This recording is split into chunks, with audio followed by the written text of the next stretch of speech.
পুরা কারখানা বলা চলে একটা ময়লার ভাটা। কর্মচারীরা যারা আছে টয়লেট করে তারা হাতটা পর্যন্ত ভালো মতো পরিষ্কার করছেন না। নোংরা ও অস্বাস্থ্যকর পরিবেশে মিষ্টি তৈরি এবং স্বাস্থ্যবিধি অমান্য করার অপরাধে মেহেরপুরের গাংনীর আমিন মিষ্টান্ন ভাণ্ডার থেকে ১ লক্ষ টাকা জরিমানা আদায় করা হয়েছে। বুধবার দুপুরে ভোক্তা অধিকার সংরক্ষণ অধিদপ্তরের বাজার অভিযানে এ জরিমানা আদায় করা হয়। অভিযান সূত্রে জানা গেছে, আমিন মিষ্টান্ন ভাণ্ডারের মিষ্টি তৈরির কারখানায় অস্বাস্থ্যকর ও নোংরা পরিবেশে মিষ্টি তৈরি করে তা বিক্রি করা হয়।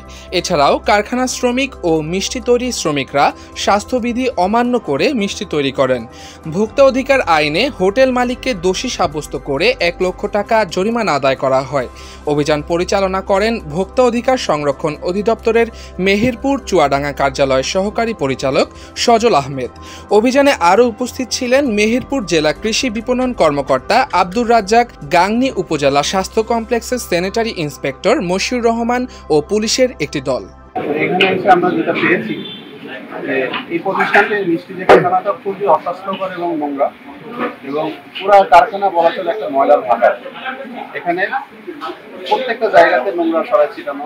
এর কর্মচারীরা যারা আছেন তারা স্বাস্থ্যবিধি মানছেন না। তারা টয়লেট যেখানে ইউজ করেন টয়লেট করে তারা হাতটা পর্যন্ত ভালো মতো পরিষ্কার করছেন না। তাদের এখানে কোনো স্যানিটেশন ব্যবস্থা, তাদের হাত ধোয়ার ব্যবস্থা নাই।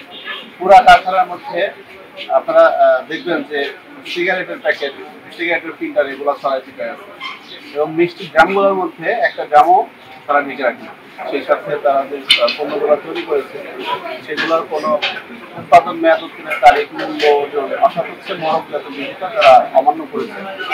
এই সমস্ত অপরাধে আমরা এই প্রতিষ্ঠানটিকে ১ লক্ষ টাকা জরিমানা করেছি এবং তাদেরকে সতর্ক করা হয়েছে।